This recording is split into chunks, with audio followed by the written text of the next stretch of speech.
Might I say welcome to all of you for this special event about Two Trees in Jerusalem and My Father's War, 3 Generations in Hiding.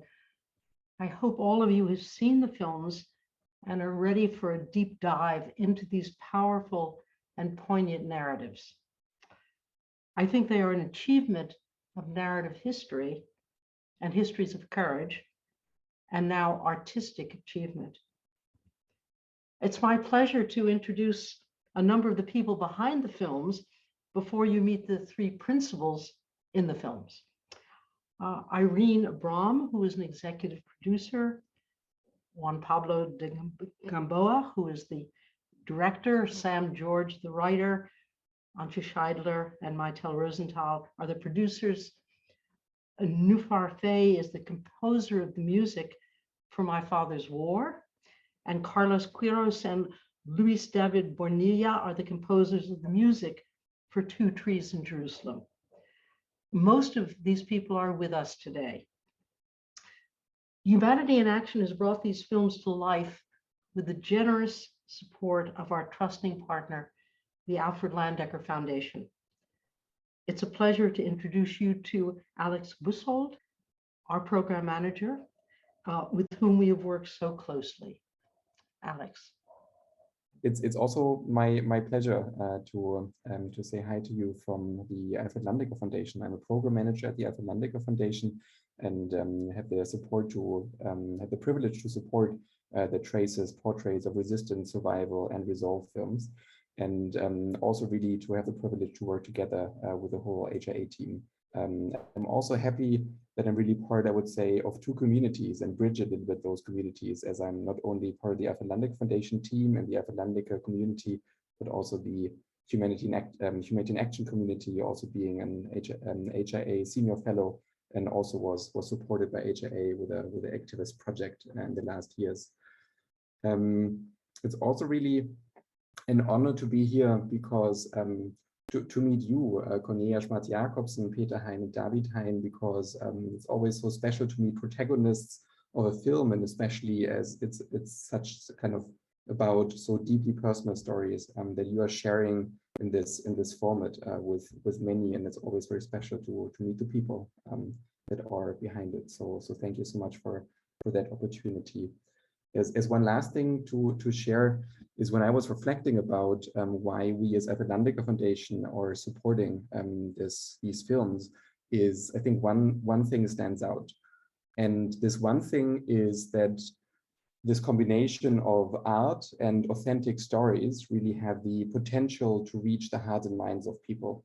And personally, the experience could not be more intense myself when really I realized that when visiting Yad Vashem, or the Jewish Museum in Berlin, which really use a lot of art approaches to try to convey understanding or try to grasp the horrors of the Holocaust, and I had the feeling that I could comprehend some more levels on a kind of deeper level what all of this means, and it's still so difficult to understand. But I had the feeling to get closer to it than, for example, visiting Auschwitz, which does not use those approaches, those images in art that much as in Yad Vashem or the Jewish Museum in Berlin. So this maybe is kind of this one reason why we think that these films have so much kind of potential on moving people and reaching people. And yeah, we could also really experience this ourselves as the Afetlandica Foundation team when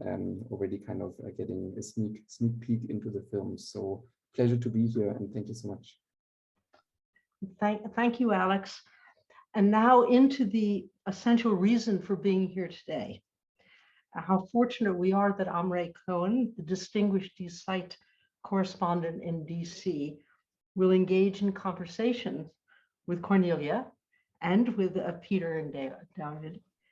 She will ask questions which I suspect will answer some of your questions about the films, and then hopefully lead you to ask more questions. Amrai, thank you.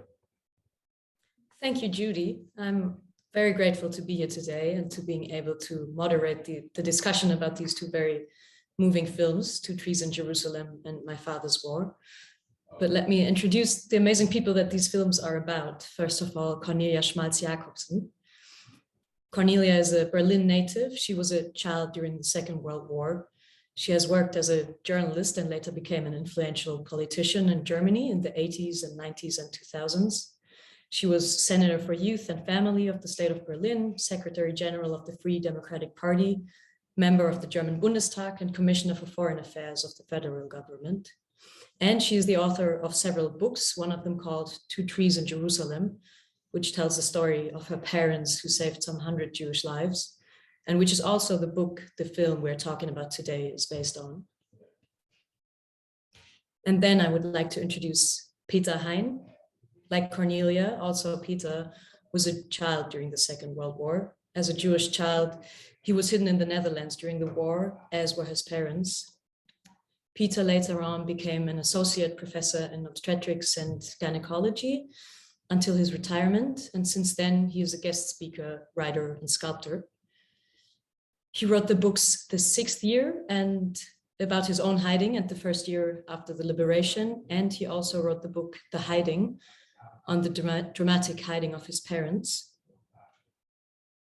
And last but not least, I'd like to present Peter's son, David Hein. David is the head of the Defense Office of the Kosovo Specialist Chambers, an international court in The Hague tasked with adjudicating cases concerning international crimes committed in Kosovo before, during, and after the war there. Previously, he worked as a legal officer at the War Crimes Chambers in Sarajevo. About this and about growing up in the shadow of his father's trauma, he wrote the novel A War to Call My Own. Cornelia, I would like to start with asking you, as a 6-year-old, you learned about the family secret, the secret that your parents were hiding Jewish people at your home that were in danger. I was wondering, how did your mother tell you and how did you digest that as a 6-year-old? Asking a 6-year-old to hold a secret like that must be quite a burden for a child. The 6-year-old girl was proud. I hate the word pride, as I told in the film, but I was so proud that my mother had the confidence in this little girl. And of course, I had to keep the secret, and the way she told me would be a horror for anybody who today is in psychology, because she said, you know, we hate this guy Hitler. He is the head of our state. He is like the bad king in a certain fairy tale. And whenever somebody said anything he didn't like, he would say, chop off all heads, but not mine. And we want to keep our heads, as you can understand. And I said, yes, of course I can understand. And then she said, you will hear things in school now that we don't approve of, not at all. We are against them. But you have to go along. You have to sing the songs they want you to sing. And there was a little prayer it's so incredible.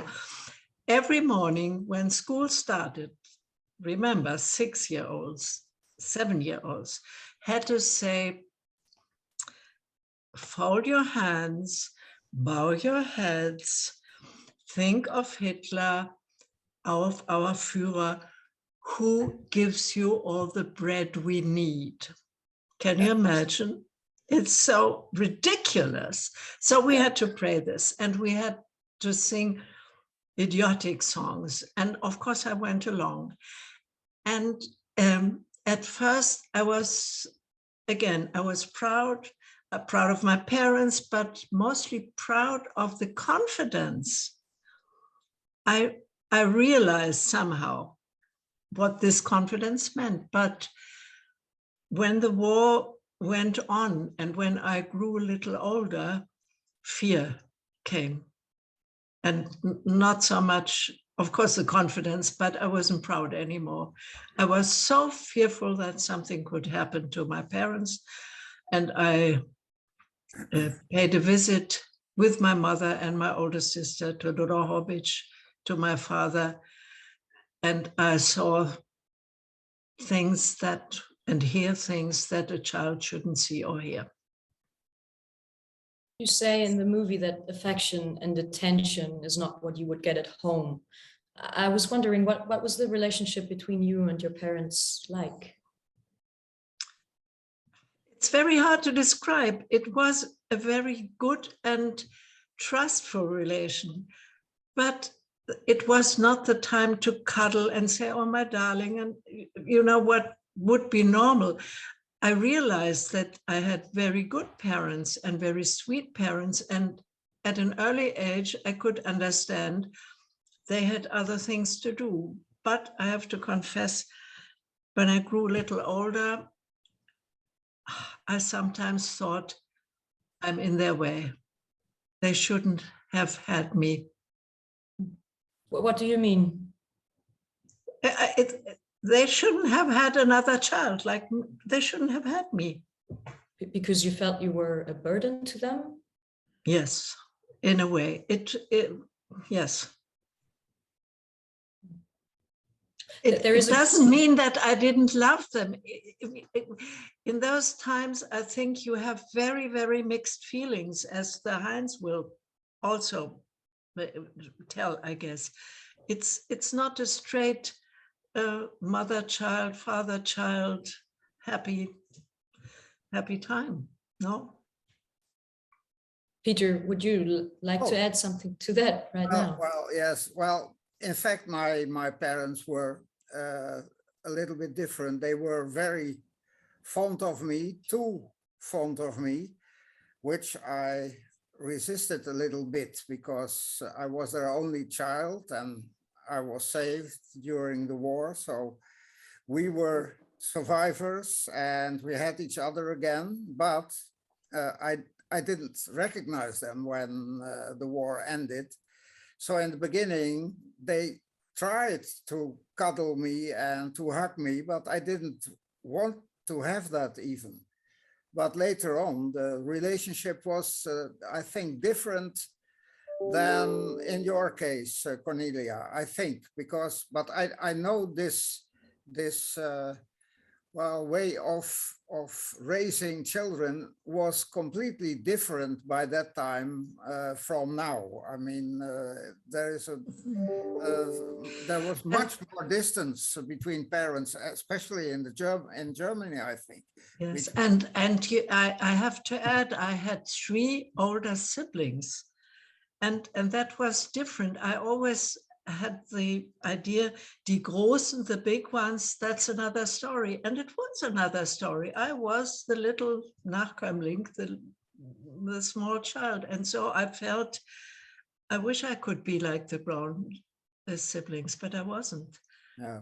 But I tried hard to, how should I say it, to meet what was necessary and to do what was necessary and never betray and never open my mouth and betray my family. That never came to my mind. I was pretty much grown up, but still in the body of a small child. Yeah, it sounds like you had to become an adult at a very early age. I guess so, yes. You became a journalist and later worked as a politician. You had several positions that I hope also made your parents proud, among them being the Commissioner for Foreign Affairs, as which you were taking care of migrant workers from Turkey and refugees from the Balkans.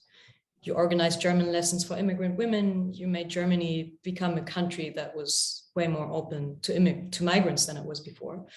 And your actions were not very popular, and you got a lot of violent hate mail for that, but you took those actions anyway.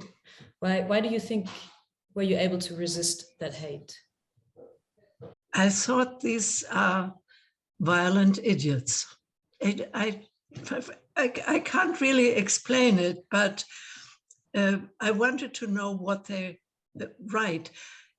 Of course, it's much different today, because they don't have to put their hate mail into the post box, but they do it on the internet, which I guess is much worse. But it didn't really touch me. It Have you didn't been, really. They couldn't touch me. Have you been in touch with these people sometimes? I mean, could you sometimes talk with them and discuss their views and your views, or not? No, No. no, because they didn't show up. Yeah. And these people are also cowards. I used to take public transport, and I could recognize people who recognized me. Of course, not everybody, because people thought, well, a person like that wouldn't go on public transport. And I was never attacked. Just once a bad word, this woman should, whatever. But this kind of people, these kinds of people are cowards. It's very different today, I have to say, very different, because they go into the street, Pegida and whatnot. So that wasn't there when I was in politics. Yeah, I think in the movie you also say you never doubted your inner compass. Would you say that's something that you inherited from your parents or learned from them? I guess so. I guess so. I cannot judge, really, but I guess the way you are raised accompanies you all through your life. We talked a couple of days ago by phone, and you told me that until today, you don't really judge the people by whom you like, but rather by whom you can count on. Well, of course, I judge them by whom I had like, that conversation but as well. it's not the same thing. I have to clarify this. When I was a young woman with children, I very often thought, if ever a new Hitler appeared, whom would I trust with my children? Which was ridiculous at that time. But this was a feeling I had, and I know other people had the same. I know from the Heins, they had a very, very similar feeling. And I would like to ask you about that later on. I will get there. Okay. But before I start speaking to the Heins, and before we try to find parallels between the life of the three of you, but how was it for you, Cornelia, to watch an animation movie about your own life? Strange.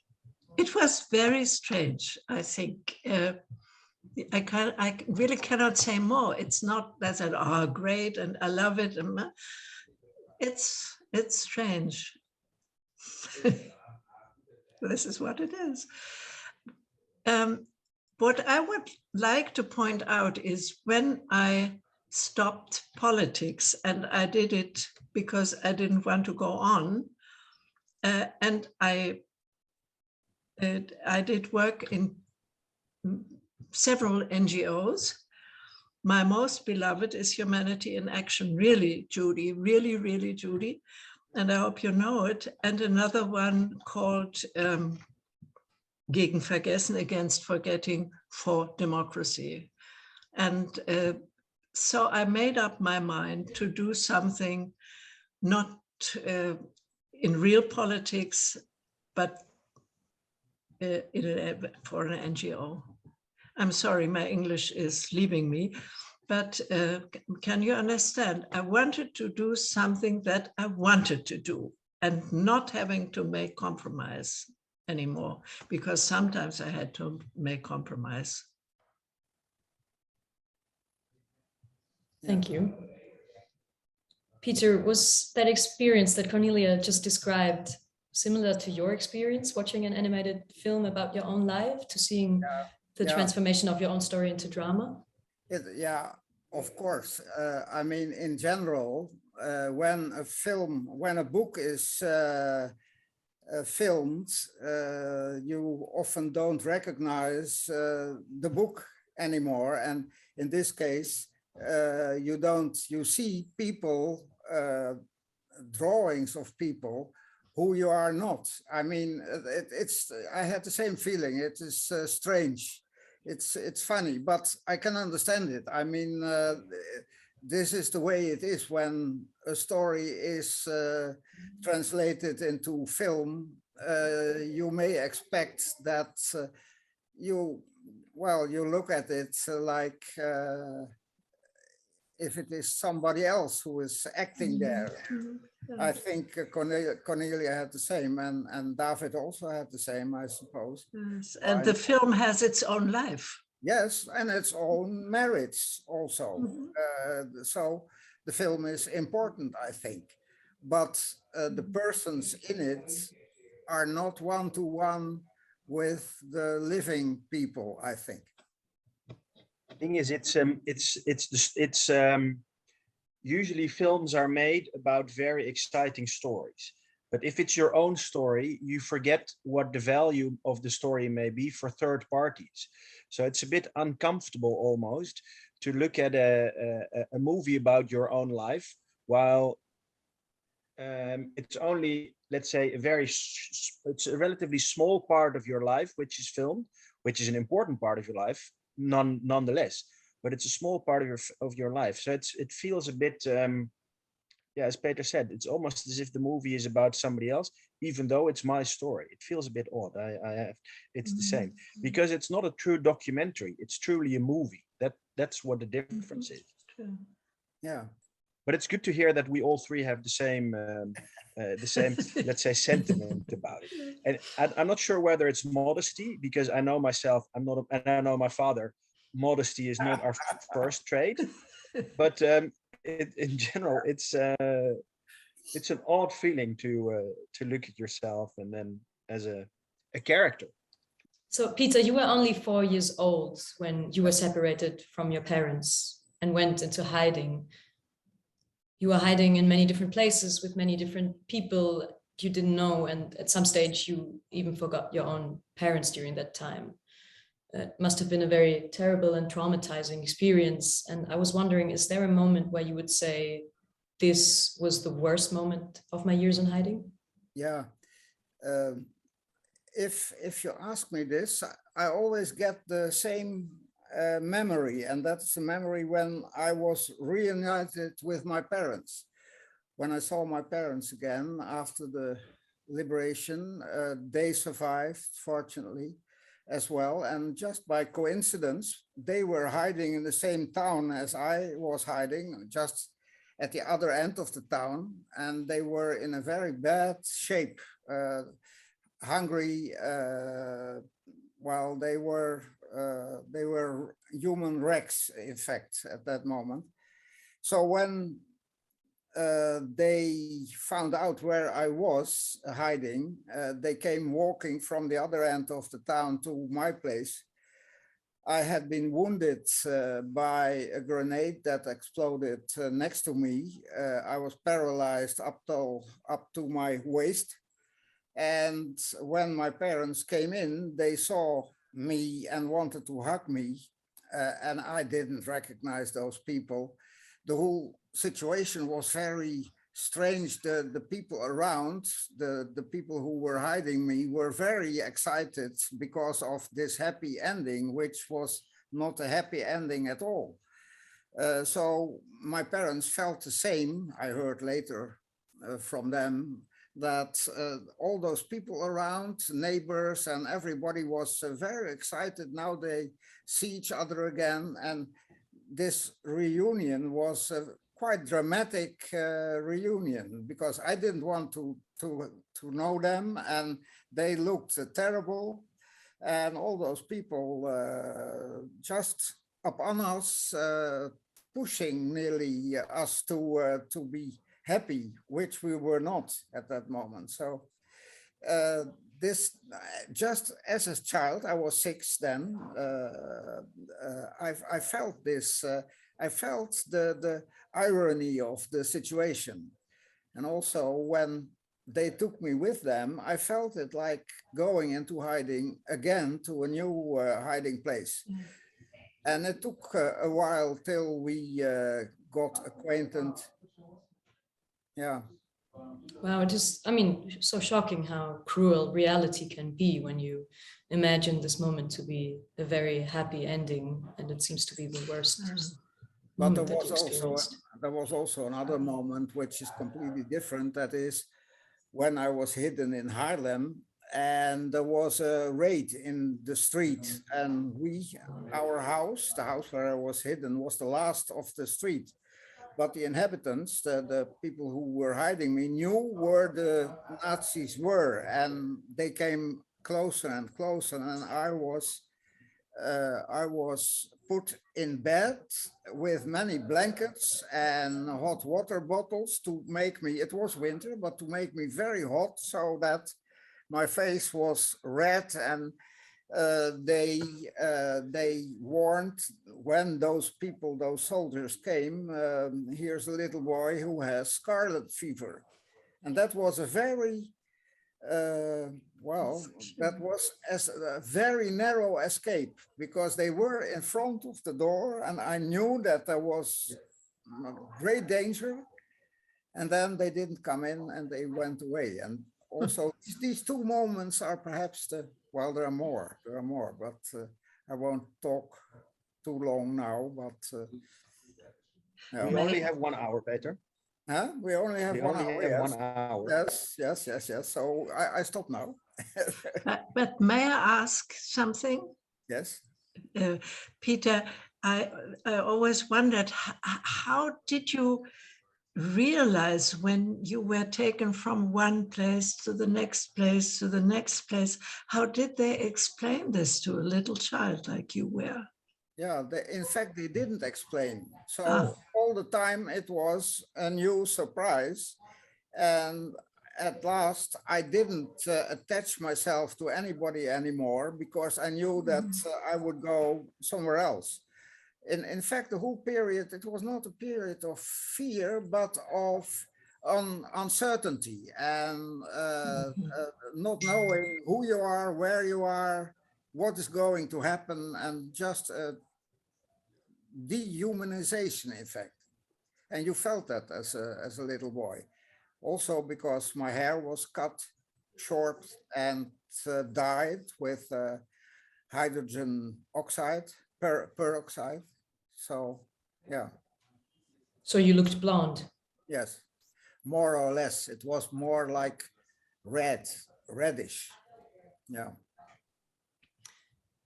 Peter, you said that many years later, when the war was over and you had children yourself, there were moments in everyday life that might have felt normal to other people, but very different to you, like bringing your daughter to kindergarten. You Yes. felt bad. Can you Yes. explain that feeling and what you were thinking in those moments? Yes, it's, it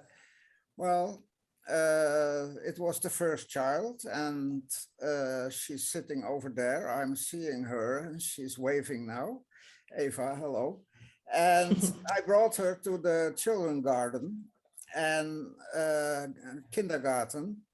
And it felt bad, it felt bad to leave your child there and knowing that she doesn't like it at that moment. And it brought back memories. Although I don't remember the moment that I was given away, that my parents gave me to somebody else. I remember this from the evening of that thing, that day, but not the moment itself. But I felt very unpleasant. And often you remember things of the war. I mean, sometimes you smell something and then you think, well, this is the same smell as during the war in Beverwijk, for example. I know that. Yeah. Yeah. I can't hear the siren. Then I get kind of panicky. Yeah. Looking at your life, Peter, it is quite astonishing. You survived a war as a child. You regained the ability to walk after being paralyzed. You became a doctor and raised a family and even overcame a deep depression later in life. And nowadays you're an artist, and it seems like you're a very resilient person. Do you have something as a motto in life? Yeah, but it's a little bit cynical. My motto is things can always be worse. than this. And in fact, in this COVID period, it helps very much. It's very helpful to realize that, well, it's just relatively bad at the moment, and things can be much worse. And that keeps you up and about, in my case. Can I say something about this? Please do. Being the son of Peter, whose motto this is. This, of course, is as a child. It's not. I mean, it's a great motto, but it makes everything relative, which is not by definition nice to have. You know, if you come with an issue, if there's a problem, and then your parent says, "Yeah, but things can always be worse." Then, yeah, that's fine, but not the war is not the big. How do you say that? The threshold to hold your life against. So we've had this discussion before, Peter and I and Eva and my other brother, but it's of course it's an interesting motto, and to many things it's applicable, but it also as a result nothing is not so much important, but nothing is bad anymore. So it's a good thing to have, but on the other hand, if that's your main moral, how do you say that, compass, Yeah, then yeah, what's left? it is of course cynical, but in fact, my mother always, when I didn't feel well, she said, "Oh, stop stop complaining. If we would have complained like this during the war, we wouldn't be alive anymore." And I didn't mind that. I mean, it doesn't sound nice, but I didn't mind. I think she was right. I can, well, perhaps I go too far in objectivating things. You understand? And rationalizing things. Perhaps that's not always good to do in life, but me, it helps. That's important. David. But don't you think we learned that? We had to learn it, Yeah. to react in this way? Yeah, I think so. I think so too. Yeah. David, what was it like growing up with a father that had experienced a war as a child? And can you tell me about your Saturday and Sunday mornings when you were a child? Yeah. What was it like? That's a good question. It was, well, my father always had great stories to tell. Of course, there were many things that he could tell stories about, but we were always very interested in the stories about, he could tell about the war. He had vivid memories of what happened, and all the stories he told were, to some extent, quite exciting. He told about the explosion just a few minutes ago. He told about the scarlet fever and the Nazis entering the house. All these stories are in itself quite filmic stories. And Peter is a good narrator, so you're compelled to listen to his stories. So until my age of, I think 10-ish, 12-ish, these were just fascinating stories he would tell to us when we cuddled into bed with him on Saturday and Sunday mornings.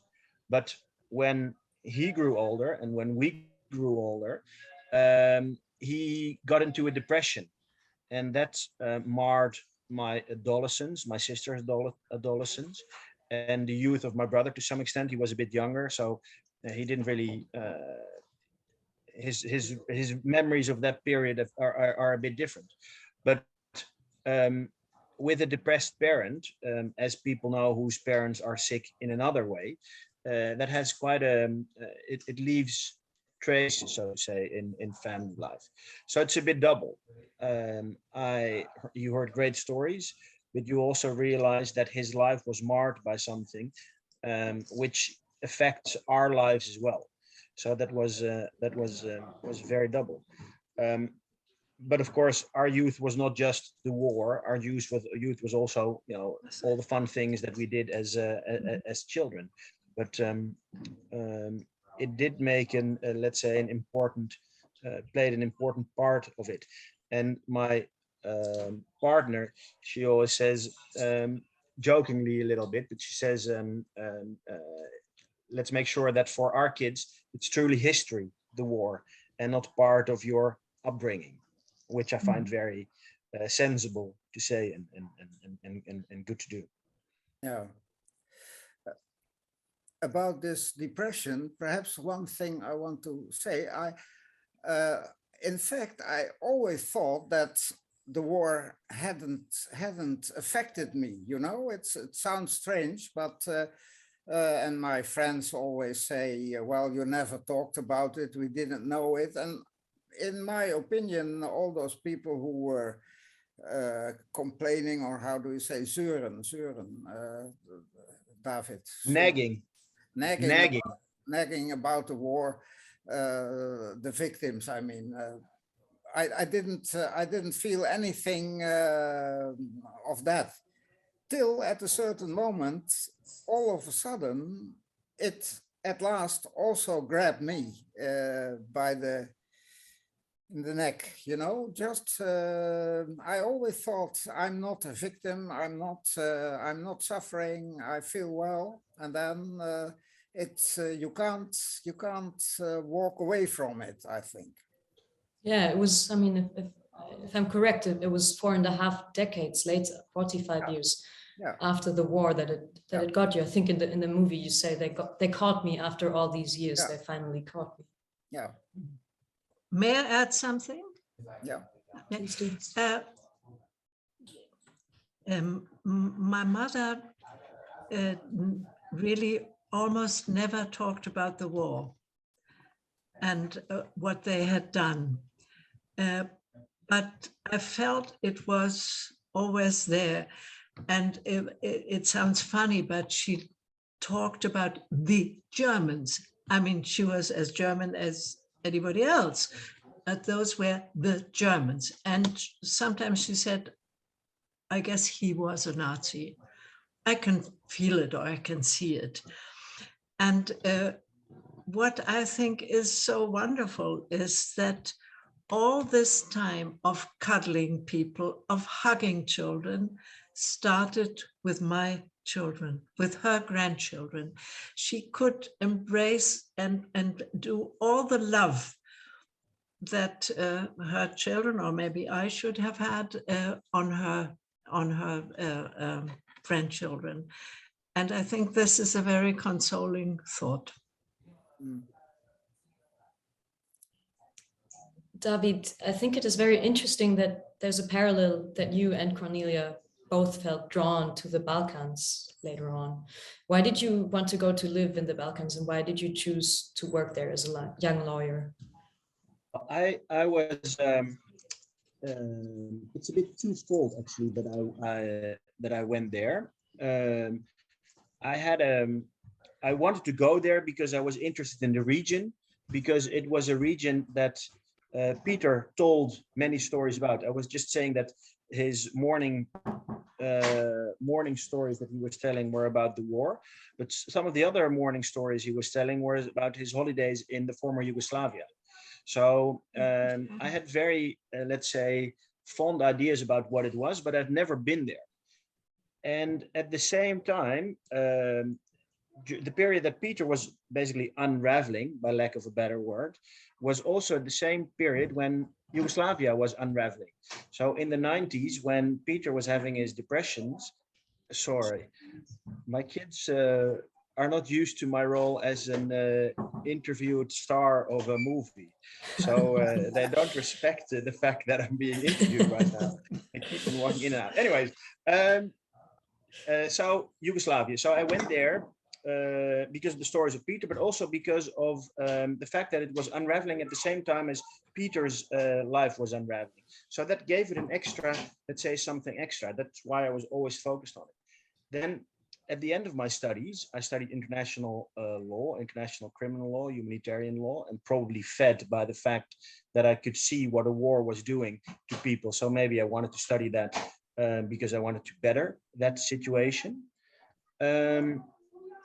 Then I went to Yugoslavia, and I was relatively lucky to be able to go there. It was also a bit luck of the draw. It was actually through Humanity in Action that I ended up going there, because I did an internship at the ICTY, And through that internship, I could go with some people who were going there to set up a war crimes chamber to deal with the, let's say, the relative short the atrocities which happened relatively shortly before I went there. So I had an interest in war. I had an interest in the, let's say, the effects of a war and the long lingering effects of that war. And that culminated in me going to the former Yugoslavia. So you could see there is, let's say, in retrospect, maybe you can say that, there was some linear movement from my youth, stories I heard about a war, to me going to Sarajevo and dealing with war crimes issues.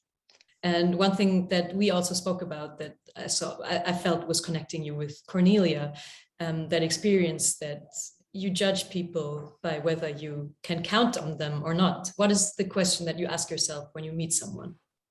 Okay, yeah, exactly. Oh, yeah, now's my moment. No, it's interesting. I have to say that I was laughing, smirking, I don't know what the word is, when Cornelia was saying, because we had exactly the same conversations, and we had the conversation, Amrai, when we were on the phone. But my sister and I used to check when we were kids.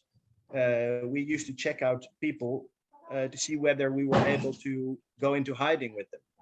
So it was not so much, indeed, of course, we judged people whether we liked them, but we judged whether we could trust them. And not always the people we liked were the people we could trust, if you see my drift. Where could you go, if needs be, where would you go into hiding?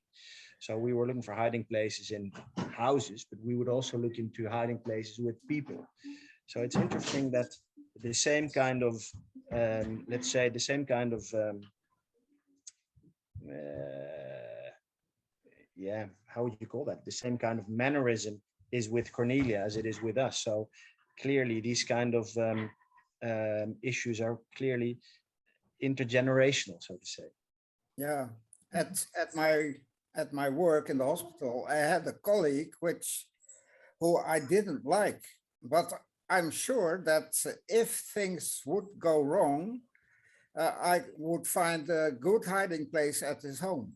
You know, so that's we always judge people somewhere in the back of our mind on how they would behave under difficult circumstances like war. Thank you. I would like to open the discussion to the audience. And Lamia, you want to go first? Thank you very much. I had the opportunity to hear and to listen to Cornelia for several times and to read the book. I had no opportunity to watch the film or read the book of Hein. So my first question, and probably the only one because there's not much time, goes, you suppose, because I am sitting in Sarajevo and I am living in Sarajevo, to David, because you experienced some of this war situation in Yugoslavia, in Bosnia, I suppose, as well. So are you aware of a very similar situation like the one in 90s going on right now in Bosnia? Yes, I am, unfortunately. Let me be very clear, by the way. I was not during the war in Sarajevo. I was after the war in Sarajevo. So when the war crimes chamber was established. But unfortunately, I am aware of the current situation in Sarajevo. And Dodik, who was, at the time that I was there, was a leader, still is. And I have to say, it's a bit off topic for today, but I have to say that it's very worrying what's happening and disappointing, by lack of a better word, because l'histoire se répète. It almost seems history is repeating itself in Bosnia. And what was sour, I don't know whether that's the right expression, but I was dealing with, I was quite junior when I was there, but I was one of the legal officers in court cases. In other words, Judges were the ones who, of course, were adjudicating, but I was their legal help, let's say it like that. And in one of the cases, a witness was saying, my father got killed because, or my brother got killed because my father or my grandfather, was killed killed his cousin, whatever, in the Second World War. In other words, the issues which were dealt with in the former Yugoslavia in the 40s were to some extent transferred to the 90s. And now you see in Sarajevo, at least the talks are there, that people who are, they're doing the same. The issues from the 90s are still not solved. So yes, I follow it. And I have to say that it's extremely worrying. But it's not just we here who are in Bosnia or our politicians responsible. We always know that responsibility, even in the Second World War, in all this Holocaust, these people who watched just and didn't react. We now have European community, you have European Union behaving as a side watcher, They have very intensive and wide mandate to prevent something what's approaching a very, very dangerous situation that may develop in who knows what. So anyway, thank you very much. Thank you, Lamia. I see Judy's hand up next. Peter and David, you've grown up in the Netherlands, which has a rather compromised history from the Second World War for many reasons. The Anne Frank story has often dominated the general impression of what the Jewish experience was in Denmark. I mean, in the Netherlands. Peter, could you opine about that? Could you just say a few words as to the impact of her story on you as you were developing your life? Well, in fact, I want to start with the fact that you can't compare hiding stories, because there are people who had a very nice hiding place and who were a little boy who was on a nice farm in the north, had a very nice time during the war. My parents had a very turbulent hiding, and Anne Frank, in fact, had a nice, hiding is of course not nice, but she was safe if she would not have been betrayed. She was together with her family, and the whole hiding of Anne Frank is a little bit Americanized, I would say, because of the fact that the diary was translated into a play, I think, in the 50s already on Broadway. And that set, in fact, the atmosphere of the hiding situation in the Netherlands. But perhaps it's not even a good example of what was hiding really about. You understand what I mean? The whole story of Anne Frank is, in fact, two things. First, she could write well, and second, it ended very sadly, and that's all. Between that is the whole story of Anne Frank. But I mean, there are many people here in the Netherlands who have been hiding, who are a little bit, well, frustrated that the Anne Frank hiding is such an important issue, whereas their own hiding experiences are sometimes much worse than hers. If I can add to that, there is, and now that's getting a little bit, it's changing a little bit, but there's, for a very long time, there's been a myth that in the Netherlands, there was a lot of resistance, and that Jews generally had a good chance of survival. But I think in Western Europe, I don't think there were as many Jews murdered during the war as there were Dutch Jews murdered during the war. And I think percentage-wise, only Poland did worse, and maybe the Ukraine or some countries over there. But in the Netherlands, the situation was quite dire. And it was not so much, I think, because there was much anti-Semitism in the Netherlands, but there was just a complete lack of interest for their situation. Our society was built in a way where they were pillarized. So as a result, Jews did not really interact, or to some extent, not interact with other groups. And if they did, nobody felt, let's say, some sense of responsibility for us. So quite a large number, I think.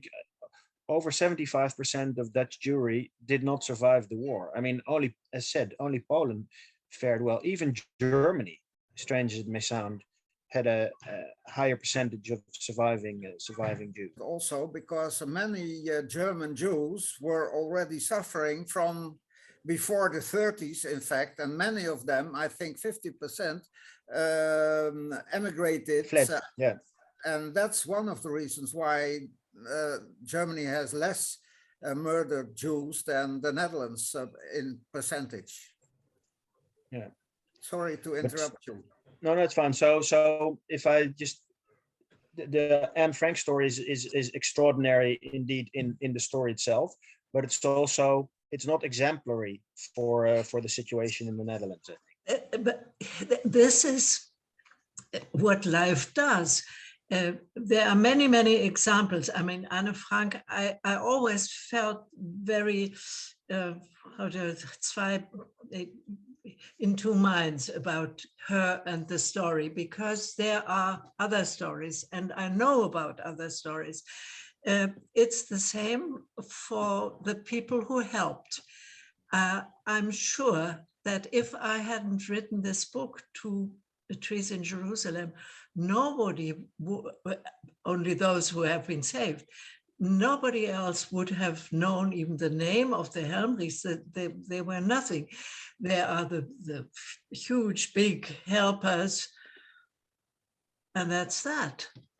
And I mean, we should tell our stories, and the Germans should tell the stories of their helpers, even if there were 0.04%, something like that, Germans who helped, who saved lives. Yeah. But the people should know about these people. And this, I think, is the big thing about these films, that it conveys that there always had been a possibility to follow your own morale. Yeah. And I mean, you can't expect people to say, okay, then I get killed. But many more could have started much earlier to save their friends, their colleagues. I mean, if I think about schools, taking away the Jewish teachers, why didn't the other teachers say, they're our friends, they're our colleagues? No, I have known one person who was a doctor at one of the clinics, the big clinics in Berlin. And one day, of course, the Jewish doctors were taken away. They couldn't go there. And this doctor said, if you don't want to keep those, you can just as well check me out. And of course, that's what they did. And then he had a practice, is that right? Which was very normal, and he was a medical doctor, but of course he hat Juden behandelt, help me. Treated Jews. He had treated Jews. Yes, and he looked after them. He didn't hide them, but he was a doctor to those who didn't have any doctors anymore. Yeah. So, but he is, I guess, one of the very, very few. I knew him because I went to school with his daughter, and I saw to it that he got a tree in Jerusalem. But there are so many people, of course, who are not thought about. And of course, right after the war in Germany, people like us were Volksverräter. We Yeah. weren't good Traitors, Germans. They traitors, hated yeah. us. Yeah. Yeah. If I can add one thing to this, I agree with what Cornelia is saying, that a lot of people could have done much more to And save much people, earlier. and much earlier. And exactly, I think that's the point. When we were talking, Amrai, you were asking me, if there's something you could learn from these stories. And as you may recall, I was a bit reluctant, and I find it difficult to say what do you need to learn from the Second World War. But one of the things that is becoming apparent to me is that very few people are heroes. Very few people can be heroes. Very few people dare to be heroes. And you can't blame anybody to be that they're not going to be, because they've got a lot to live, to risk, to lose in order to save people they don't know. But what you need to do as a society, you need to prevent people from the need to become a hero. In other words, you need to be able, as a society, as people, to intervene early, in the sense that there is no need later on to do heroic stuff. If everybody at the very beginning resisted, if said, no, we're not going to do this nonsense, we're not going to follow these kind of laws, no, we don't want to vote for these people, then there later on would not have been the need to be heroic. And I think that's the lesson to be learned. You need to be vigilant when you need to close the fire before it really gets out of hand. Then you don't need heroes. Exactly. And I think that's where you need to aim for a calm and boring society where no heroes are needed. Thank you, David. I think this is a very great morale to take along from the movies. Oh, and by the way, before the movie, one of the protagonists in the movie, my grandfather, today is his 18th birthday. Yeah. 10th Wow. of February, 1904. Yeah. Oh, that is very special, and I'm happy it is today. Well, I think before we will close, because unfortunately we're running out of time, I think Judy wanted to say something about the books. Just about the books, yes. And I also wanted to recommend Peter's artistic website, peterhein.nl. I had a look and his art is very amazing. Wonderful. So the books that Cornelia, Peter, and David have written are in the chat. And then we wanted to show you, this is the cover of Cornelia's book, which is in German and Danish and English and Hebrew. in Hebrew as well. Yeah.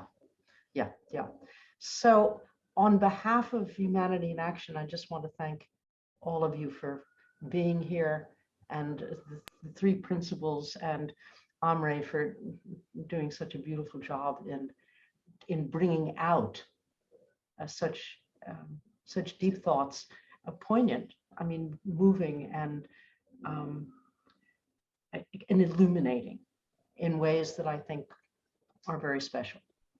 So thank you to all, and we'll let you know when the films are available. The Danish film is available. The Dutch one is not available yet. The German one is, but on our website, you'll see when they become available. And also, I just want to recognize that the Danish ambassador to Israel is on the call, and Dr. Rigelson. And it was her support that made it possible for us to do the Danish film, which convinced Landecker that we should do the Dutch and the German film. So, and it was that film that we could show to Peter and to David and to Cornelia and say, look, I think we can do just as well if we can do your stories. And I think Juan Pablo and the whole team have done a magnificent job. So thank you to all. And we have recorded this and we'll put it on the website when we get it ready. But so many thanks to all. Thank you as well. Thank you. Thank you. Thank you. And also, Amrai, thank you. Indeed. And of course, the other participants. Cornelia. Yeah. Thank you. Yeah, I think I think unfortunately we'll have come to an end here, and at least for today's event. And I'm also very wanted happy to have met the two of you, the two Heins. It's a great opportunity. We'll be together at some showings or whatever. without Exactly, question. Judy, we will be in touch about that. Yes, we will. Okay, You heard, good. he's told me, Yeah, we'll be in sure. touch. We will be in touch. We Okay. will Also, be in thank you. touch. Yeah, thank you Yes. to Judy and Maital and everybody involved in today's event. Thank you also for the audience for being here today, for listening and asking questions and making comments. And a very special thank you, of course, to Cornelia, Peter, and David for being here today and for speaking so openly about your lives and sharing your thoughts. You're truly very inspiring people. And special. Thank you.